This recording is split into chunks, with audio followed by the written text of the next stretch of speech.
Crash Bandicoot was a video game released in 1996 for PlayStation in order to become the PlayStation's mascot, and because of some crappy fighting game for the 3DO that Naughty Dog made existing. The story is that a mad scientist named Dr. Neo Cortex is mutating animals that are the inhabitants of Wumpa Island and the Insanity Beach area, and he wants a Bandicoot named Crash to be the leader. Although Crash is a pea for a brain, so Cortex's vortex mind control machine doesn't work. So Neo throws Crash out the window and wants to use his girlfriend. It's then your job to get to Cortex by defeating his goons and making it to the top of Cortex Tower. Some of you younger viewers who never grew up with the PlayStation might think Crash is just another generic character you'd find on iOS. But Crash is actually one of the biggest characters of the 5th generation, up there with such classics as Mario, Cloud Strife, and Sonic, and also not to mention Solid Snake.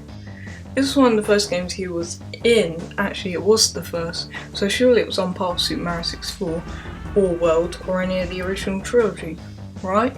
Right? That's not a rhetorical question. If none of you are going to answer me in the comments, I'll make my next review on Postman Goddamn Pat. Anyway, let's get into the main part of the review. Firstly, the graphics.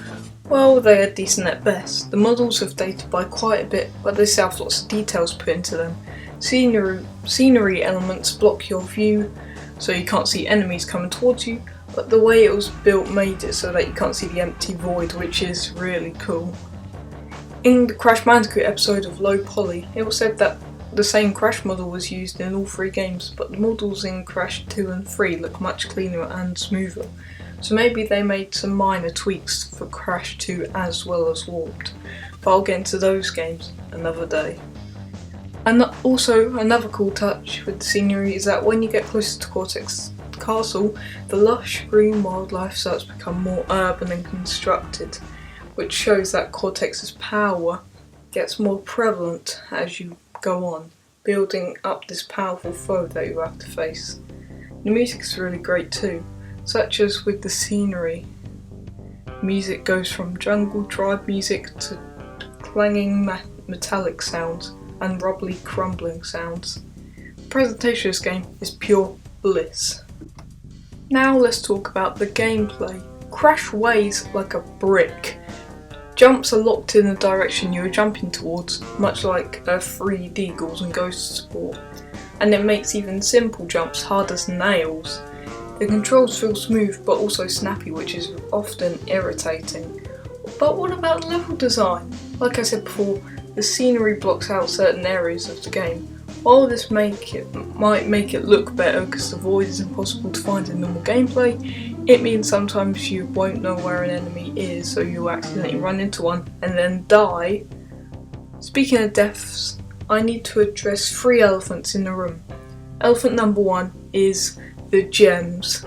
Gems are a staple of the Crash Bandicoot series, and they date back all the way to the first game, but unlike the rest of the series, you have to destroy all the boxes, but the difference is that you can't die, not even once, or else you won't have a chance of getting the gem.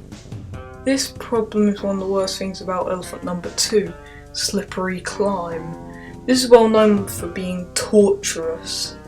You have to make pinpoint platforming as well as very tight jumps, bouncing on enemies to reach the other side of the level. And this level includes the red gem. Because it's a gem, you can't die, not even once. And now for the biggest elephant in the room, Stormy Ascent. A harder version of Slippery Climb. It's said to be so hard, Naughty Dog removed it from the game. Think about that. Imagine getting a gem for that level, not dying once. You'd probably die before you get a gem, and I mean in real life. At the time you needed to have access to the Game Shock to get the level, although Activision made it so that you could get Stormy Ascent as free DLC for the Insane Trilogy remake. So free torture for everyone! Overall, this game deserves a 6 out of 10. It's a good game, while not on levels of the other Mario games, it's a worthy competitor. I'll see you all next week for another review. Goodbye. And also, I hope it's not Postman Pat.